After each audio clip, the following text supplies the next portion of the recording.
Kai Kara-France versus Steve Erceg. Who's going to win this fight? Well, before we talk about who's going to win this fight, let's take a look at their latest performances, in which Kai Kara-France fought Brandon Moreno for a second time, in which both landed some great shots and kicks until Brandon Moreno dropped and put a lot of punishment on Kai Kara-France, in which the rest enough and stopped the fight in round 3. Al momento, México, México, México, México, México, 30 segundos en el reloj, Brandon Moreno. After this, Kai Kara-France went to fight Amir Albazi, which was a very close fight. Kai Kara-France outlanded Amir Albazi, but Amir Albazi had way more ground control, and Amir Albazi ended up taking it by decision.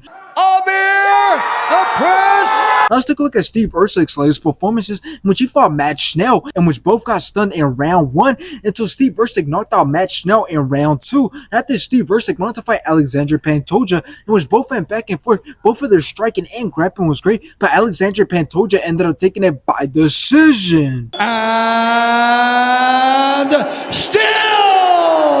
Now, here's the thing about this fight. I believe that Steve Erceg is in a good position right now because he only has 4 fights in the UFC, and he's already managed to get a shot at the title, which, yes, he lost, but he still went all rounds with the champion, and he showed that he has what it takes to become a future champion. All he needs is a bit more experience against high-level fighters, and this fight against Kai Kara-France is definitely going to help him get to where he wants to go. So now, how's this fight going to go? Well, I do believe that Steve Erceg has some advantages in this fight. The first reason I believe Steve Erceg has an advantage in this fight is because he's been way more active than Kai Kara-France, and it's actually crazy how much more active he has been since he had 3 fights last year and 2 fights this year. Meanwhile, Kai Kara-France has had a fight this year, and he only had 1 fight last year. So it's clear who's the fresher fighter, and that's Steve Erceg. And I believe that's definitely going to play a big role in this fight. And just by looking at the performances that Steve Erceg has been able to pull off in just 4 fights in the UFC, tells me that there's nobody else in the flyweight division who deserves to get a shot at the title against Alexander Pantoja more than Steve Erceg. So in the end, it's going to be a very close fight and a very competitive fight, especially when it comes to striking. But even then, I still got Steve Erceg outperforming Kai Kara-France when it comes to striking, and I also see Steve Erceg outperforming Kai Kara-France when it comes to grappling. So in the end, I do got Steve Erceg winning this fight.